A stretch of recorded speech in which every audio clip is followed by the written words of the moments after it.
Hey y'all, it's your girl Erin, and today I wanted to talk about being autistic. So, I don't know if you've heard of the word autism before, uh, and I even used to use that word a whole bunch, but I've come to realize that it's kind of a problematic word.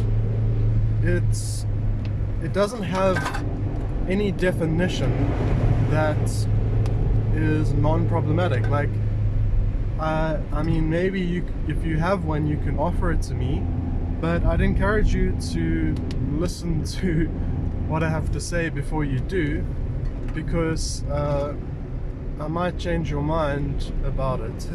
So, I live in South Africa, and usually, if you are describing yourself as in the context of where you live, you would say, well, I'm South African. Now, you wouldn't say something like, I have South Africanism, or I have South Africanism. That really wouldn't make sense, because it would start to sound like it's something that you can have. Something that is, I might have South Africanism today, and then tomorrow I'm cured from South Africanism. You could say you are right-handed or left-handed, and then you might, well, would it make sense to say you have right-handism or left-handism? Like, these things don't really make sense, especially when you can actually learn to become ambidextrous. It's something like, for example, sometimes people get like an injury in one of their arms, and they have to learn how to use the other arm to do things. And then if they, like, maybe after a couple years regain use of that limb, that other arm, well, they'd have to like sort of learn again how to do things with it. It wouldn't just be inherently there. So that's why it's more accurate to say something like somebody is left-handed or right-handed, because it's something that's describing them in the present. It's not something that is saying, well, there's a condition they have called right-handism or left-handism. And so that's kind of the problem with the word autism, is it's kind of implying that it's like a condition, or there's this term called the autism spectrum disorder. Like, disorder? What do you mean disorder?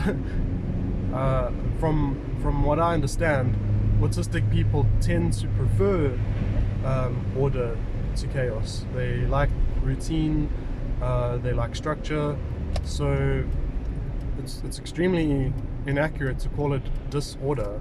Now, obviously, what they mean by that is you are less monetizable via capitalism, and so it's kind of an example of how the academic side of psychology or psychiatry, I put it in quotes because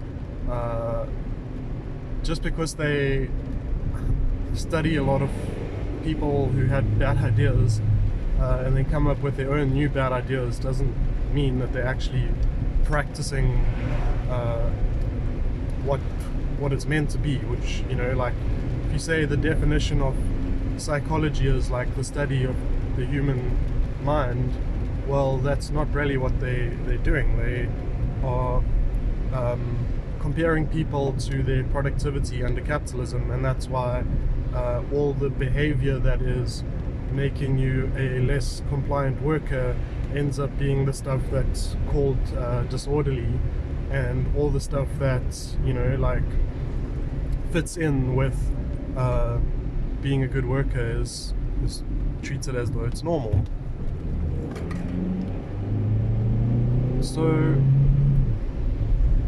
I think we need to get the word autism out of our vocabulary. I think it shouldn't be a word that you even say, because when you say it, it is kind of like a slur in a way. Because now, if you are wanting to talk about the neurotype, if you're wanting to talk about how autistic people's brains are different, then you might be able to say something like you're studying the autistic mind, or you're studying autistic neurology, or you never need to actually turn that ick in autistic into an ism. Doing so, like, it sort of brings along a whole bunch of connotations and implications that reinforce the wrong way of thinking, and it's a way of thinking that is actually extremely harmful and dangerous and damaging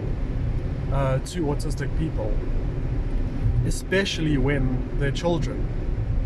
There's something called like applied behavioral adaptation, or I don't know the exact words, but it's basically ABA, but it claims to be like a treatment for autism, or so what it's actually about is conversion therapy to get and you can't actually change an autistic person into a non-autistic person. That's completely impossible. You'd have to rewire someone's entire brain, and in the process you would change the person. And usually what happens is, yes, to some degree, we would call that internalized ableism perhaps, but to some degree autistic people might sort of banish or exile their autistic traits from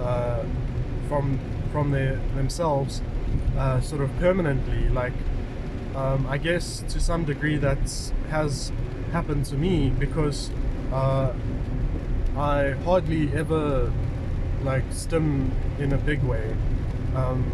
Most of my stims are pretty minor and concealable and stuff, but every now and then I do stim in a big way, and so I sort of feel like that stimming in a big way, what does that mean?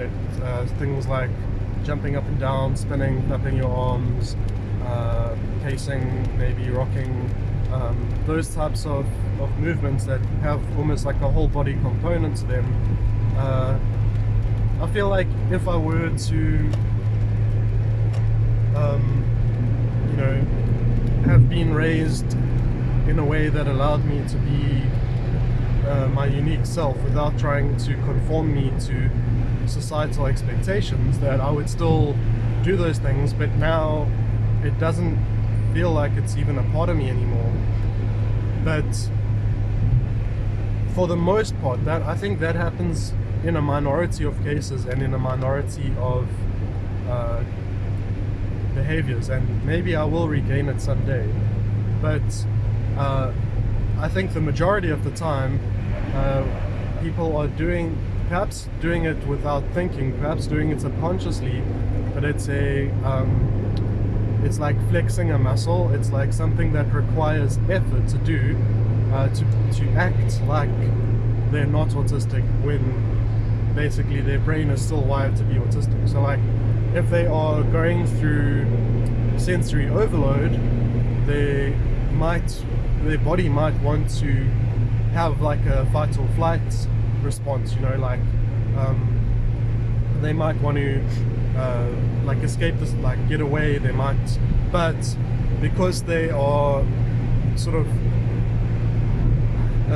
because they are trying to act not autistic, then not autistic people don't get sensory overload from the same types of environments and things as autistic people do, and so you'd sort of out yourself as autistic if you showed any sign of having that sensory overload. So you have to put up a mask to pretend that it's to pretend that you're not like how you really are, to fit in with other people, so that, because when you actually act out autistic, most of the time, maybe it's getting a bit better, but most of the time people don't actually identify it as autistic expression. They identify it as attention seeking, or throwing a tantrum, or having a meltdown, or whatever. Instead of it understanding that it's coming from autism, they think it comes from attitude, or like not wanting to do something and then throwing a tantrum about it from emotions of, you know. And you shouldn't really force kids to do stuff anyway, like especially if it's like a social vibe. You shouldn't be forcing people to do things that they don't want to do, like hugging strangers, or even public speaking and stuff. Like, but so yeah, when you take your mask off, and it even comes to things like how you talk and stuff. So you get this a lot on Twitter and Facebook and social media sites, where basically people misjudge your intentions, and because autistic people tend to communicate more sort of bluntly, they don't beat around the bush as much. They don't, some may, but I'm just generalizing a little here. But a lot of autistic people will say what they think, will try to be truthful and accurate, rather than telling a white lie to soften a blow, or acting friendly when they're actually angry.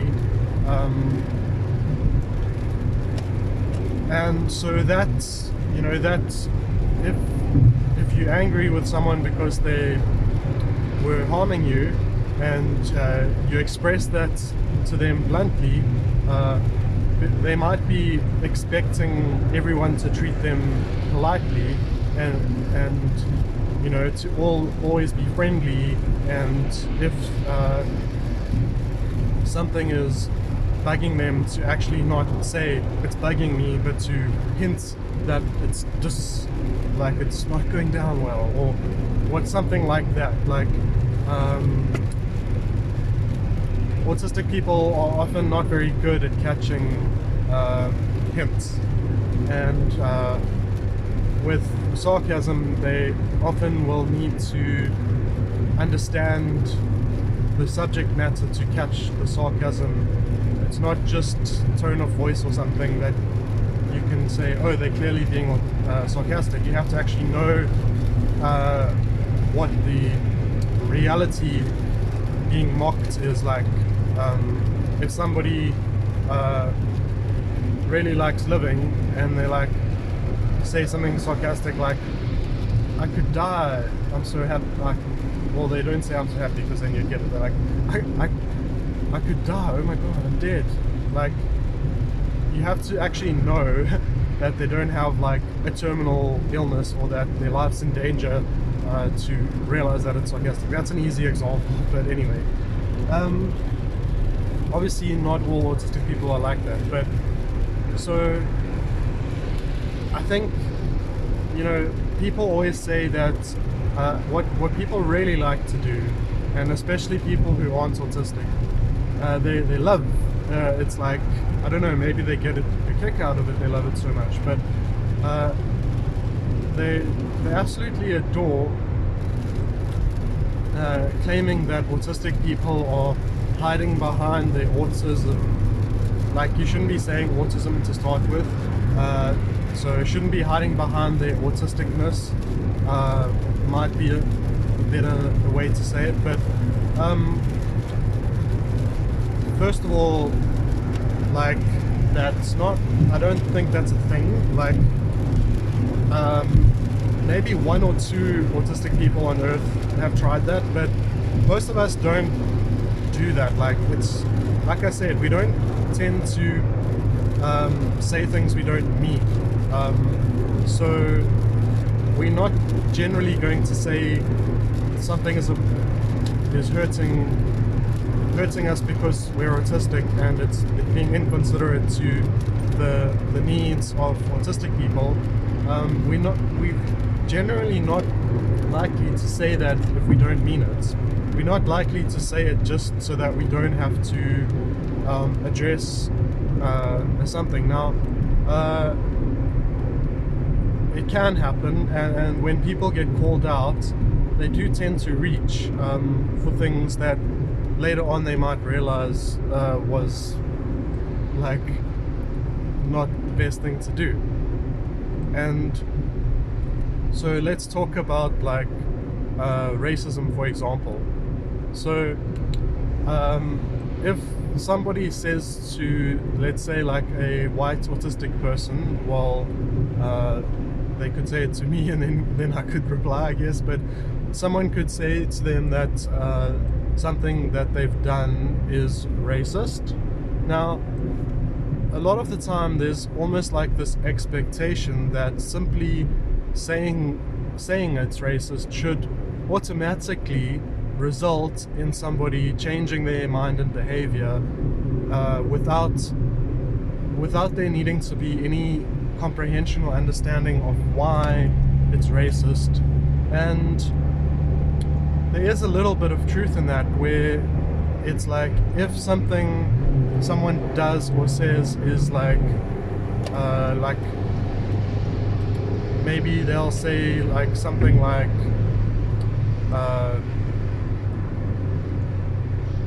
I don't know, like white people are superior, and then someone's like, yo, that's racist, and then you can't really go like, please explain to me why saying white people are superior is racist. Like, then if somebody's like doing that and then they're like, no, I should explain to you, it's obvious, and they're like, no, I'm autistic, I genuinely don't understand. Like, there is a chance that they are talking crap there because it's such an obvious thing. But even then, it doesn't really hurt to pop out the simple explanation and say, well, you know, it's racist because there's absolutely no scientific evidence to say that one race is better than another, and scientists have used such arguments to do extremely bad things like genocides and slavery and stuff. And so when you claim it, A, it's factually incorrect, and B, it's calling up the specters of those past atrocities. Now, it isn't on people who are harmed by the rhetoric to do that explanation. It's not their responsibility to teach racist people why they're being racist. But that if the person then responds again with another squirm, and they like try to find, you know, that you've given them an explanation, but they don't take your explanation. They,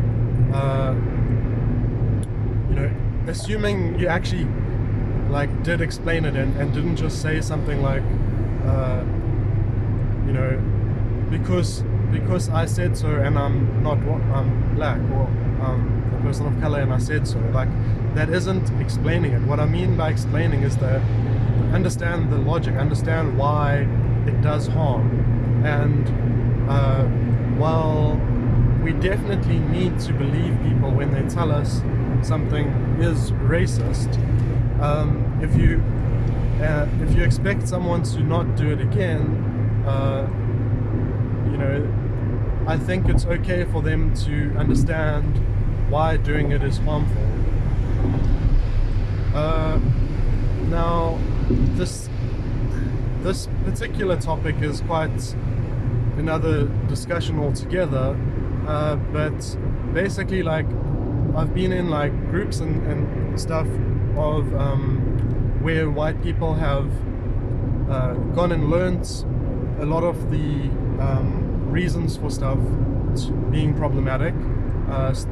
they understand why saying like reverse racism, like saying that you can be racist against white people, they understand why that's unhelpful, and they've gone and they've learnt a bunch, and then they've wanted to now explain that to other white people who are still haven't understood it yet. Unfortunately, in the ones I've been witness to,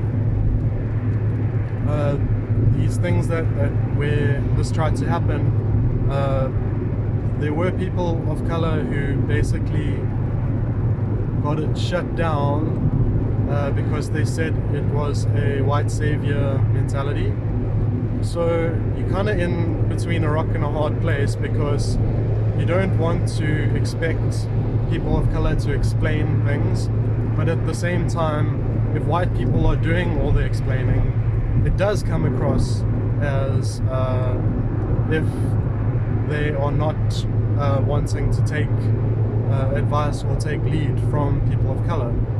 So it isn't a simple topic to talk about, so I just wanted to go a little bit into it. But basically,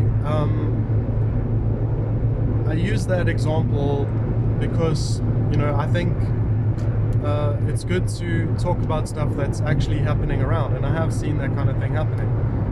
But now, what I wanted to say was that a lot of times people won't give an explanation, and they'll accuse people of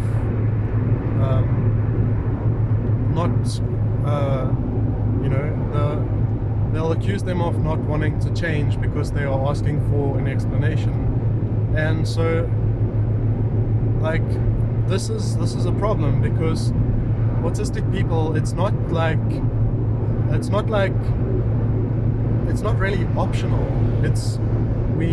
A lot of us, we do things, it's almost like it's automatic, based on our programming. Like, it's like, yes, your programming, when I say that, it's like the way your brain is wired, all those connections in your brain, it's changing constantly. Our brains are constantly like making connections, storing information, projecting out things, etc.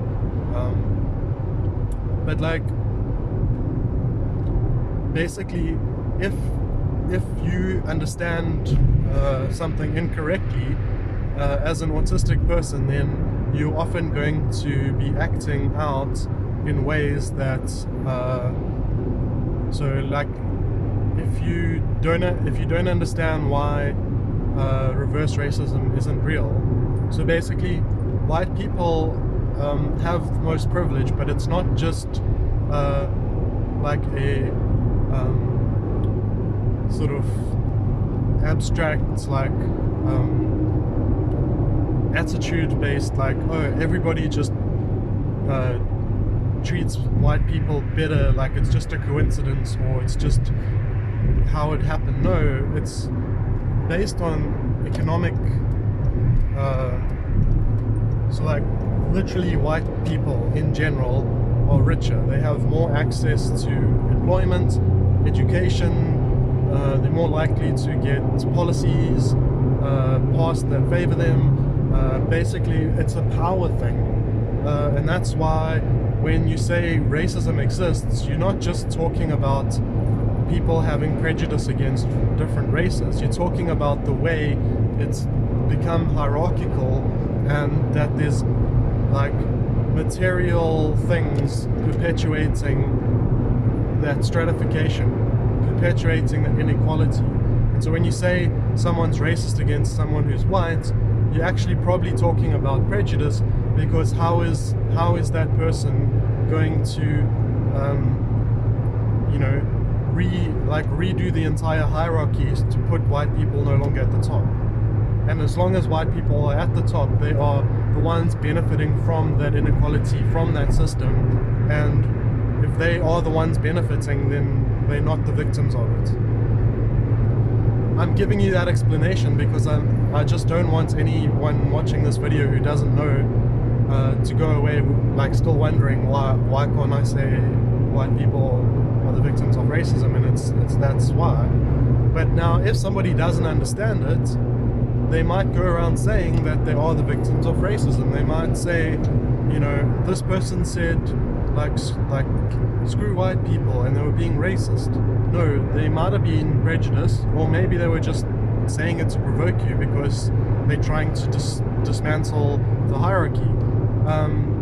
But they weren't being racist because they weren't exploiting or oppressing you from the top of the hierarchy.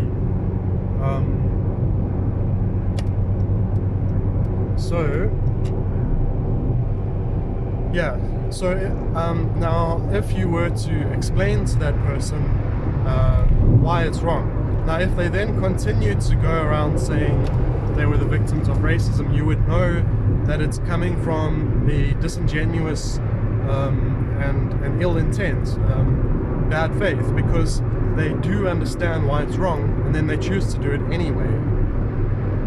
But if they don't understand why it's wrong, then it's not maybe neurotypical people can basically just shut it down and completely stop acting that way without knowing why they're doing so. But like I was trying to say, I think autistic people very commonly can't do that if they are in a way like almost like a slave to their understanding. They're going to act out in the way they feel best according to how they understand things, and they're going to generate on the fly, come up with what is the best thing to do right now. They're not going to have like a idea of this is the norm and I need to follow the norm, and like if someone points out something they're doing as wrong, they don't take it as you are going against the norm and you need to come back to the norm. They see it as that particular thing that I did had harmful consequences. It doesn't matter whether it's part of the norm or not. It doesn't matter. It's not this kind of social conformity that is driving change. It is wanting to do better, and then being able to do better once you understand how what you did was less better before. And so and so there is this problem where people will accuse autistic people of trying to hide behind their autisticness, when autistic people are literally just trying to ask questions so that they can understand the problem that is being called out better, so that they can actually fix it, because they know that being able to fix it without understanding isn't really going to work for them, and even if they've tried to do so before, they would have failed. They would have like had a relapse or gone back to acting in the problematic way in moments where they were maybe really tired or something, because it wasn't something coming from their understanding, it was something coming from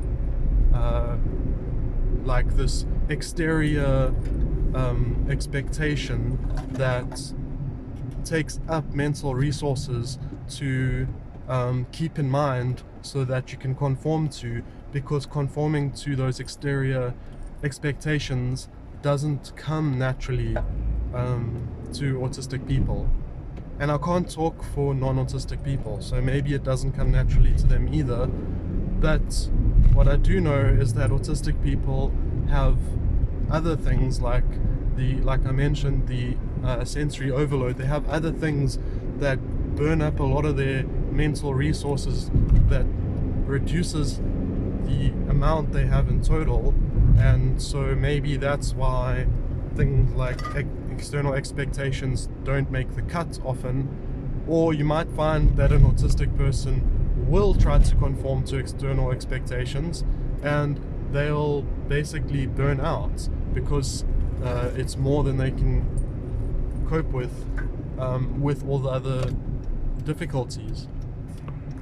So yeah, that's there. But yeah, I sort of went off topic a bit there, but it's still kind of on topic because it's all about being autistic. But yeah, like, I think we really need to do better to autistic people. Stop like accusing autistic people of hiding behind their autisticness. Rather try to understand what it's like to be autistic so that you can recognize our behavior better, because we get expected to work well with people who aren't autistic and with other autistic people, which is easier. Studies have shown that we communicate just as well with other autistic people as non-autistics communicate with other non-autistics, but when you have a non-autistic and an autistic together, the communication degrades. But we get expected to pick up the slack of that degradation, and yeah, it's not cool. But anyway, thank you for watching. That's all. Bye.